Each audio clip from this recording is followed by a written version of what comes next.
திருப்பாவை பாசுரம் 17.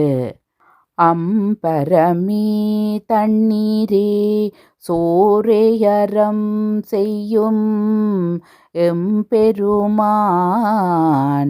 நந்தகோபாலா எழுந்திராய் கொம்பனாட்கு எல்லாம் கொழுந்தே குல விளக்கே எம்பெருமாட்டி ஜசோதாயறிவுராய் அம்பரமூடறுத்து ஓங்கியுல களந்த உம்பர் கோமானே உறங்காது எழுந்திராய் செம்பொற்களடி செல்வா பல தேவா உம்பியும் நீயும் உறங்கெலோரும் பாவாய். பொருள்: ஆடைகளையும் குளிர்ந்த நீரையும் உணவும் பிறர் திருப்திப்படும் அளவுக்கு தர்மம் செய்யும் எங்கள் தலைவரான நந்தகோபரே, தாங்கள் எழுந்தருள வேண்டும்.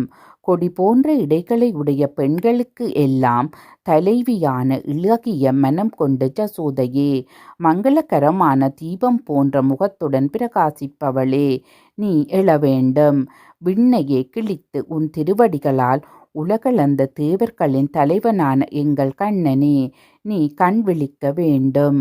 செம்பொன்னால் செய்த சிலம்புகளை அணிந்த செல்வத் திருமகனான பலராமனே, நீயும் உன் தம்பியும் உறக்கத்திலிருந்து எழுந்து எங்களுக்கு தரிசனம் தர வேண்டும்.